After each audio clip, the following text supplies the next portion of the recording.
오늘 우리에게 주시는 하나님의 말씀은 여호수아 10장 1절에서 43절 말씀입니다. 예루살렘 왕 아도니세덱은 여호수아가 아이성을 점령하면서 여리고 성과 그 왕에게 한 것과 똑같이 아이성과 그 왕을 전멸시켜서 희생제물로 바쳤다는 소식과 또 기브온 주민이 이스라엘과 화친하고 그들과 함께 살고 있다는 소식을 듣고 몹시 놀랐다. 기브온으로 말하면 왕이 있는 도성처럼 큰 성읍이고 아이성보다도 더 큰 성인데다가 기브온 주민은 모두 용맹한 전사들이었기 때문이다. 그래서 예루살렘 왕 아도니세덱은 헤브론 왕 호함과 야르뭇 왕 비람과 라기스 왕 야비아와 에글론 왕 드빌에게 전가를 보냈다. 내게로 와서 나를 도와주십시오. 우리가 함께 기브온을 칩시다. 기브온이 여호수아와 이스라엘 자손과 화친하였다고 합니다. 그리하여 아모리 족속의 5왕 곧 예루살렘 왕과 헤브론 왕과 야르뭇 왕과 라기스 왕과 에글론 왕이 연합하여 그들의 모든 군대를 거느리고 올라와서 기브온을 공격하려고 진을 쳤다. 주님께서 아모리 사람들을 이스라엘 자손에게 넘겨주신 날에 여호수아가 주님께 아뢰었다. 이스라엘 백성이 보는 앞에서 그가 외쳤다. 태양아 기브온 위에 머물러라. 달아 아얄론 골짜기에 머물러라. 백성이 그 원수를 정복할 때까지 태양이 멈추고 달이 멈추어 섰다. 야살의 책에 해가 중천에 머물러 종일토록 지지 않았다고 한 말이 바로 이것을 두고 한 말이다. 주님께서 사람의 목소리를 이날처럼 이렇게 들어주신 일은 전에도 없었고 뒤에도 없었다. 주님께서는 이처럼 이스라엘을 편들어 싸우셨다. 그들이 이 5왕을 여호수아에게 끌고 오자 여호수아가 모든 이스라엘 사람을 불러 모으고 그와 함께 전투에 나갔던 지휘관들에게 명령하였다. 가까이 와서 너희 발로 이 왕들의 목을 밟아라. 그러자 그들은 가까이 나아가서 발로 왕들의 목을 밟았다. 여호수아가 지휘관들에게 말하였다. 두려워하지 말고 놀라지 마시오. 굳세고 용감하시오. 주님께서 당신들이 대항하여 싸우는 모든 원수에게 다 이와 같이 하실 것이오. 주 이스라엘 하나님이 이스라엘의 편이 되어 싸우셨기 때문에 여호수아는 단번에 이 모든 왕과 그 땅을 손에 넣었다. 아멘. 하나님의 말씀입니다. 안녕하세요. 오늘도 은혜로운 주일 예배가 되기를 축복합니다. 여러분들이 이 설교 영상을 들으실 때 저는 미국에 있을 겁니다. 제가 미국으로 출국하기 전에 먼저 오늘 주일 예배 설교 영상을 녹화해서 예배 때 여러분과 함께 하게 된 것을 양해해 주시기를 바랍니다. 우리가 예수님을 믿게 되면 예수님을 믿는 삶 자체가 기적입니다. 저는 여러분들이 정말 그런 기적의 삶을 살고 있음을 분명하게 깨달을 수 있게 되기를 원합니다. 예수님께서 첫 번째 이적을 행하셨던 때가 가나 혼인 잔치에서 물을 포도주로 바꾸신 기적입니다. 이것을 표적이라고 그렇게 표현을 했는데 이 말은 누구든지 예수님을 구주로 영접하면 이처럼 물이 포도주가 되는 기적의 삶을 살게 된다는 의미입니다. 여러분들은 예수님을 믿으시고 이런 표적이 있는 삶, 정말 물이 포도주가 되는 것 같은 변화된 삶을 살고 계십니까? 여호수아 10장에서는 아주 엄청난 전쟁 이야기가 또 나옵니다. 기브온이 이스라엘 편이 되었다. 이스라엘과 화친하고 이스라엘 백성들의 종이 되었다 하는 소식을 듣고 아모리 족속 5왕이 연합군을 형성해서 이 기브온 족속을 치러 오게 됩니다. 거기에 보면 예루살렘 왕 아도니세덱, 헤브론 왕 호암, 야르뭇 왕 비람, 라기스 왕 야비아, 에글론 왕 드빌이 연합군을 이루게 되었습니다. 이 기브온 족속으로서는 정말 황당한 일이고 또 절체절명의 위기를 맞이하게 된 거죠. 우리가 예수님을 믿겠다고 결심했을 때 우리가 흔히 겪게 되는 일이기도 합니다. 기브온 족속은 여호수아에게 다급하게 자신들을 구원해 달라는 요청을 했습니다.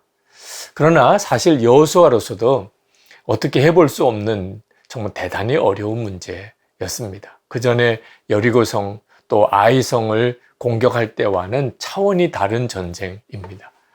이 여호수아 10장은 상당히 긴 성경인데 그만큼 그 전쟁이 대단한 싸움, 정말 엄청난 그런 싸움이라는 의미이기도 하죠.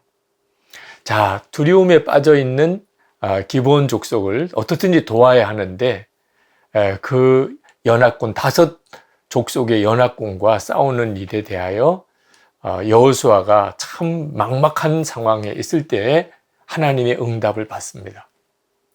하나님께서 여호수아에게 두려워하지 말라. 내가 함께 하겠다. 내가 반드시 이기게 해주겠다 하는 말씀을 하십니다. 8절 말씀입니다. 그들을 두려워하지 말아라. 내가 그들을 너희 손에 넘겨주었다. 그들 가운데에서 한 사람도 너를 당할 수 없을 것이다. 여호수아는 이 하나님의 말씀을 믿습니다. 그 자체도 대단한 일이죠. 그리고 담대하게 이 아모리 5 왕 연합군과 싸우러 나가게 됩니다. 그리고 결과적으로 대승리를 거두게 됩니다. 근데 이 여호수아 10장에는 우리가 너무나 잘 아는 여호수아가 해와 달을 멈춘 엄청난 기적이 이 전쟁 이야기 속에 나옵니다.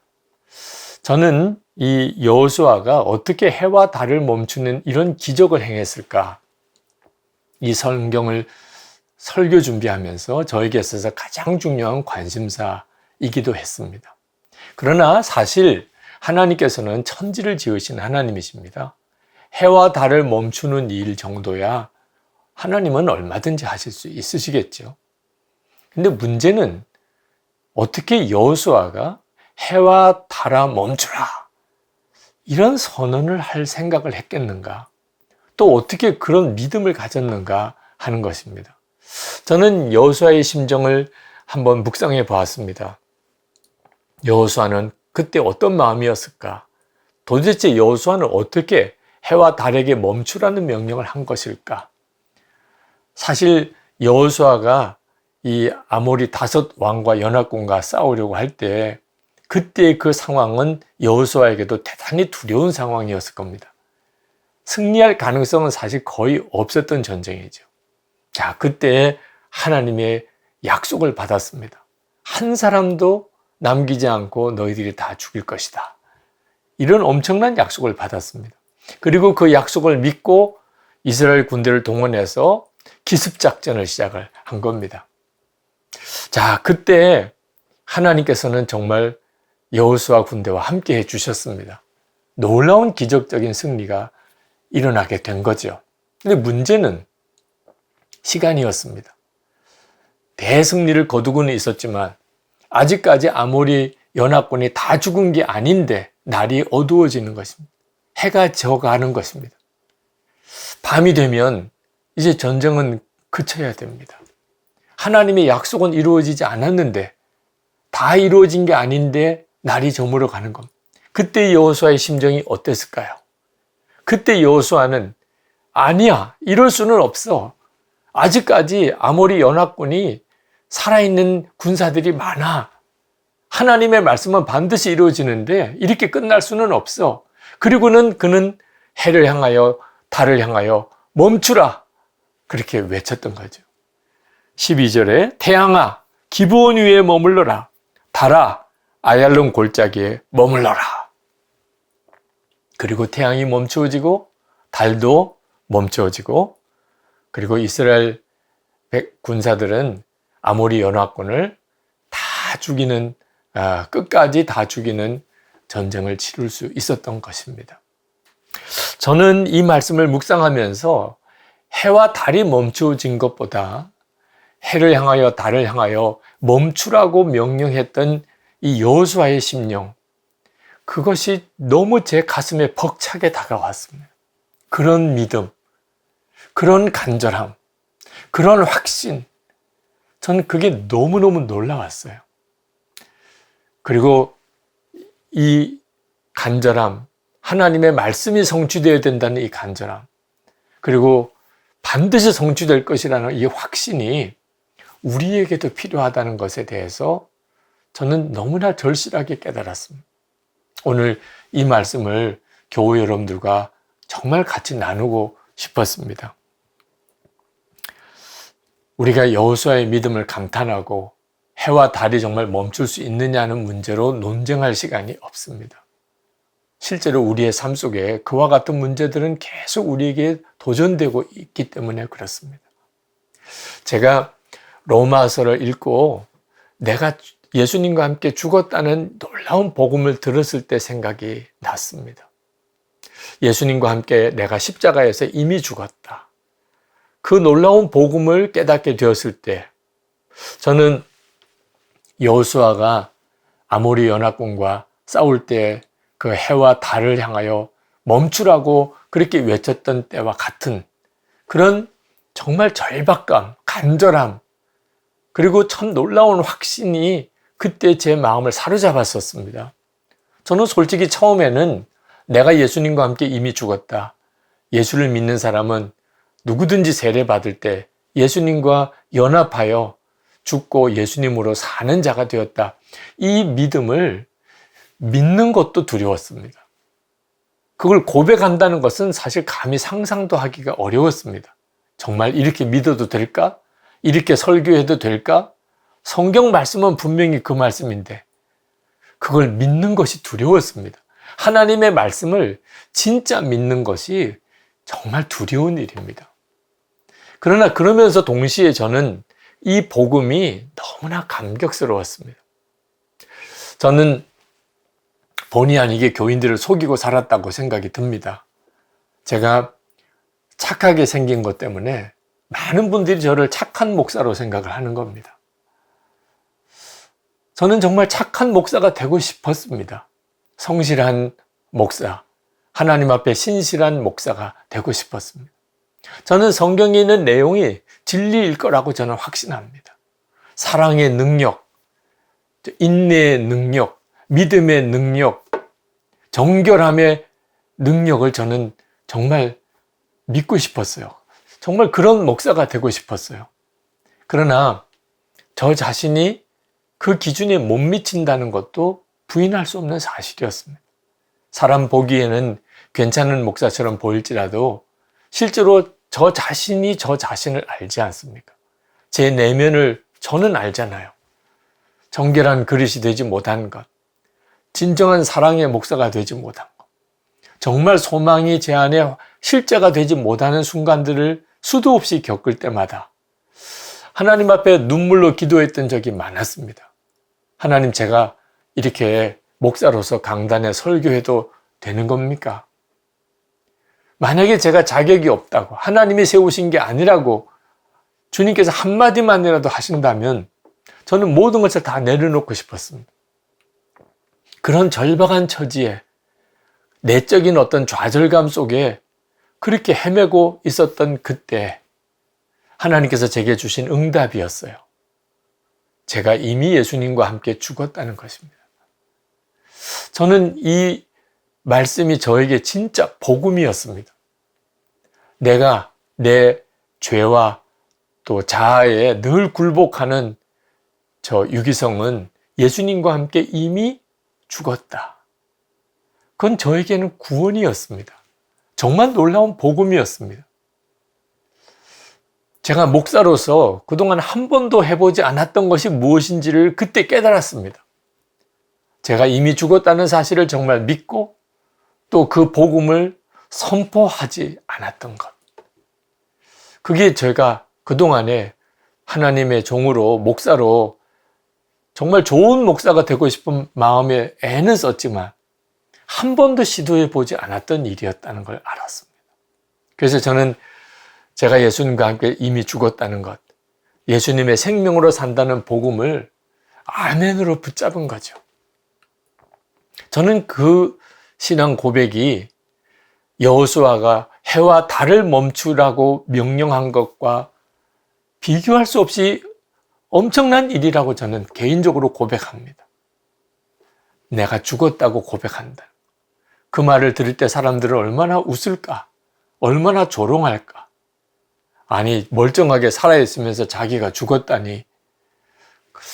그런 사람들의 반응을 예상하면서도 하나님의 말씀이니까 내가 죽었다고 외치는 것이 그때는 나에게 있어서는 마치 여호수아가 해를 향하여 멈추라고 선언하는 것과 같았고, 그때 그렇게 믿었고 그렇게 고백했던 것 때문에 지금 제가 있다고 저는 그렇게 믿습니다. 그 믿음 때문에, 그 고백 때문에. 여러분, 여호수아만 아니고 우리 모두가 다 태양을 향하여 멈추라, 달을 향하여 멈추라고 이렇게 선언하는, 정말 하나님의 말씀이면 반드시 이루어진다는 분명한 믿음, 그리고 그렇게 되었기를 원하는 갈망이 있어야 합니다. 이것이 바로 하나님께서 우리에게 원하시는 믿음입니다. 하나님의 말씀이 우리의 삶 속에 이루어지지 않을 때 의심만 해서는 안 됩니다. 하나님의 말씀 자체를 의심하는 것은 참 어리석은 일입니다. 하나님의 말씀이 제 삶에 이루어지기 원합니다. 하나님의 말씀은 반드시 되니까, 이루어지니까 말씀하신 줄 믿습니다. 하나님, 저를 증인으로 삼아주세요. 그렇게 기도하는 일이 필요합니다. 여호수아는 생포한 그 아모리 5 왕을, 그 이스라엘의 군대 지휘관들의 앞에 그들을 생포한 그들을 끌고 나와서 그 왕들의 목을 지휘관들이 발로 밟으라고 그렇게 지시를 했습니다. 25절에 보면 두려워하지 말고 놀라지 마시오. 굳세고 용감하시오. 주님께서 당신들이 대항하여 싸우는 모든 원수에게 다 이와 같이 하실 것이요. 도대체 여호수아는 왜 그렇게 하라고 했을까요? 이스라엘의 군대 지휘관들로서는 사실 그 전쟁에 나갔을 때 그 아모리 왕 그들의 존재는 사실 너무나 두려움의 대상이었습니다. 감히 맞대결할 수도 없을 만큼 그들에게 있어서는 그 아모리 왕의 존재 자체가 너무나 커 보였습니다. 그런데 그 왕의 목을 자기 발로 밟을 때 이스라엘 군대의 지휘관들은 어떤 느낌이었을까요? 여호수아는 이제 앞으로 우리가 가나안 족속과 싸운 전투가 많을 텐데 어떤 어려운 환경과 어떤 어려운 여건 속에서라도 하나님의 말씀은 반드시 이루어진다. 하나님이 우리와 함께 하시면 반드시 이긴다 하는 그런 그 확신의 감각, 그 믿음에도 감각이 있는 겁니다. 믿어진다는 표현을 쓰는 게 그거죠. 그 아모리 왕의 목을 발로 밟았을 때 그 느낌, 이길 수 있다. 얼마든지 이길 수 있다.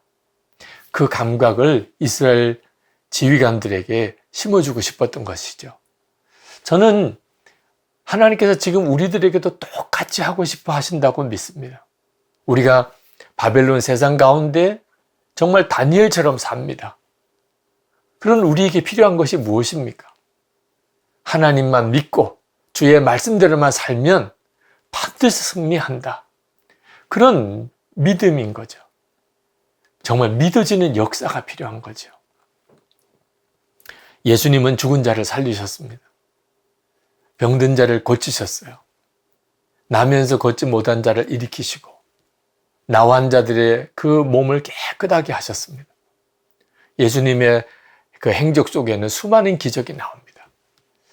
그리고 예수 믿는 모든 사람에게도 동일한 기적이 있다고 말씀하셨어요. 물이 포도주가 되는 이런 기적이 모든 그리스도인의 삶 속에 있다는 거예요. 조건이 하나 있습니다. 그 예수님이 지금도 나와 함께 계시는 것을 진짜 믿고 바라보는 것입니다. 그때 예수님께서 복음서에서 행하셨던 그 기적이 그대로 우리의 삶 속에도 나타나는 겁니다. 옥스퍼드 대학의 어느 수업 시간입니다. 신학적인 관점에 대한 그런 시험을 보는 시간이었습니다. 그때 주어진 과제는 예수님이 물을 포도주로 바꾼 기적의 종교적 의미에 대하여 서술하라 하는 주관식 문제였습니다. 많은 신학생들이 그 질문에 대한 정답을 이렇게 찾아서 써 가는데 한 신학생만은 그냥 눈을 감은 채 답안지를 작성하지 않는 겁니다. 시험관이 이제 시험이 다 끝날 때쯤 되어서 참 답답한 마음으로 그 신학생에게 그렇게 말을 했습니다. 무엇이라도 좋으니 그저 한마디만이라도 쓰라고. 그랬더니 그가 마지못해서 펜을 들고 거기에 한 구절, 짧은 한 구절을 썼습니다. 물이 주인을 만나니 얼굴이 붉어졌다. 참 명문이죠. 그 답의 주인공이 영국의 낭만파 시인 조지 고든 바이런입니다.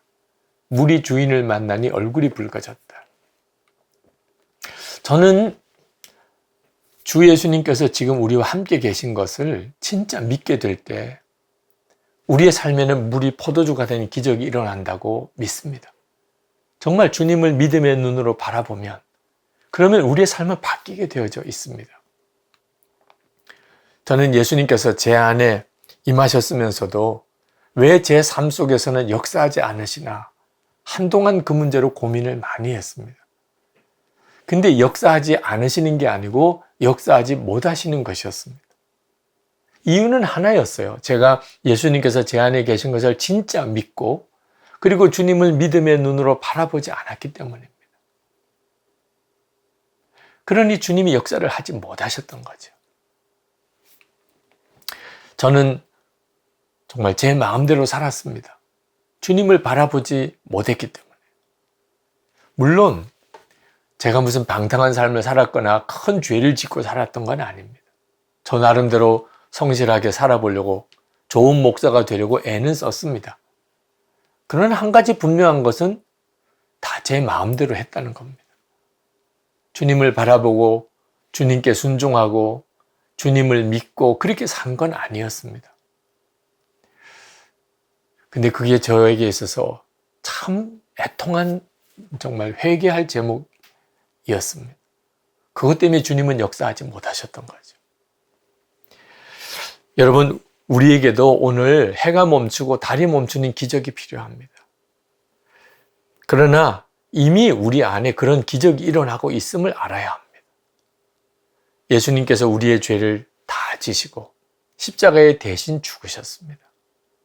이건 정말 기적 중의 기적입니다. 하나님이 우리 같은 자를 아들, 딸로 삼으시고 그리고 우리를 사랑하십니다. 우리 안에 성령께서 오셔서 그리고 우리와 늘 동행하셔 우리를 도우시고 우리를 인도하십니다. 예수님을 계속 바라보게 하십니다. 여호수아가 해와 달을 멈춘 것과 비교가 안 되는 정말 기적 중의 기적이 이미 우리 안에 일어나고 있습니다. 저는 목회하면서 또 개인적인 삶에 있어서 참 난감하고 답답한 문제가 일어날 때마다 예수님께서 제 안에 계시는 이 기적과 기적 중의 기적인 사건을 항상 기억합니다. 이미 제 안에 기적 중의 기적이 일어나고 있습니다. 그 사실을 잠잠히 묵상하면 그러면 제 삶에 일어나는 모든 문제들에 대해서 주님께 완전히 맡길 수가 있게 되는 것을 깨닫게 됩니다. 저는 해와 달을 멈추는 기적을 행할 수 있는 사람은 못 됩니다. 어느 누구도 마찬가지일 겁니다. 그러나 주 예수님께서 제 안에 계시다는 이 엄청난 기적, 그 기적이 제 안에 일어나고 있음을 저는 확신합니다. 그것이 제 삶의 모든 것을 바꾸는 것을 봅니다. 어느 목사님이 제가 매일 예수님을 바라보기 위하여 성도들에게 예수 동행 일기를 쓰라고 권하는 것에 대해서 그렇게 말씀하시더라고요. 유기성 목사님이나 그런 일기를 쓰는 거지 교인들에게는 그건 불가능한 일입니다. 괜히 교인들에게 부담 주지 마세요. 제가 그 목사님께 정색을 하고 물었습니다. 목사님과 제가 다른 게 뭡니까? 저는 예수님께서 저의 죄를 다 지시고 십자가에 죽으셨다는 이 엄청난 은혜를 깨달았습니다. 하나님은 저를 사랑하시는 아버지가 되시는 것. 성령께서는 제 안에 오셔서 주님을 계속 바라보게 하십니다. 주님은 저와 동행하십니다. 그 은혜가 저만 받은 은혜입니까? 목사님은 아니십니까? 왜 유기성 목사나 할 수 있다고 말하는 겁니까? 예수님께서 제 안에 계시니 저도 주님을 바라보려고 하는 것. 그건 지극히 당연한 일 아니겠습니까? 어느 신학생이 저에게 어떻게 하면 성공적인 목회를 할 수 있겠는지 말씀을 한마디만 해달라고 하시더라고요. 저는 그 전도사님에게 말했습니다. 성공적인 목회를 하려고 하지 마세요. 오히려 예수 그리스도께서 전도사님을 사로잡으시는 것을 믿으세요. 하나님의 나라를 바라보는 눈을 뜨세요. 그리고 정말 진짜 주의 종이 되기를 그걸 갈망하세요. 아무도 가지 않겠다는 것, 아무도 하지 않겠다는 곳이 있다면 나를 보내세요. 그렇게 기도하세요. 그게 가장 아마 성공적인 사역이 되실 겁니다. 어떤 생각으로 하면 그 전도사님에게 너무 부담되는 말을 하지 않았나 그런 판단도 될 수도 있겠습니다. 그렇지만 솔직한 제 심정입니다. 그것만이 진짜더라고요. 나는 예수님의 종이고 하나님의 나라는 분명히 있고 그때 하나님 앞에서 가장 성공적인 사람은 하나님께서 정말 원하시는 곳에 가서 주님이 정말 기뻐하시는 그 일을 하는 것. 그게 전부이더라고요. 주를 바라보면 비로소 그 눈이 뜨이게 됩니다. 그게 기적이죠. 그게 소원이 될 수 있다는 게 기적이죠. 여러분, 예수님이 십자가에 죽으실 때 나도 죽었다. 이것이 은혜 중에 은혜요. 기적 중에 기적입니다. 여러분도 살고 가족도 살고 교회도 살고 정말 그렇게 믿는 사람이 있으면 그 나라와 민족이 삽니다. 아무리 문제가 많아도 반드시 그 믿음 속에 살 길이 열립니다. 주님은 놀랍게 역사하시게 됩니다. 아직까지 이해가 되지 않으십니까? 믿어지지 않으십니까? 그냥 저절로 믿어질 때까지 기다리시면 안 됩니다. 그러면 죽을 때 가서야 내가 진작 내가 죽었음을 믿고 살 걸. 이런 참 기가 막힌 탄식을 하게 될 때가 옵니다. 기도하십시다. 하나님, 저에게 하나님의 말씀이면 그대로 이루어지는 믿음을 주세요. 하나님의 말씀이 저에게 그대로 성취되게 해주세요. 여호수아가 하나님의 말씀, 약속을 믿었기에 해와 달을 향하여 멈추라고 외칠 수 있었던 것처럼 하나님의 약속이 내 삶 속에 이루어지지 않을 때 그때 그걸 당연하게 받지 않게 해 주옵소서. 하나님의 말씀이 내게 이루어지기를 선포하게 하소서. 나는 죽고 예수로 사는 것이 해와 달이 멈추는 것과 비교할 수 없는 기적입니다. 하나님 이 약속이 내게 이루어지게 해 주십시오. 그래서 나도 살고 우리 가족도 살고 한국 교회와 우리 민족이 살게 해 주십시오. 하나님 나를 증인 삼으셔서 하나님의 말씀이 성취되는 증인으로 하나님 나를 쓰소서. 그렇게 기도하시게 되기 바랍니다.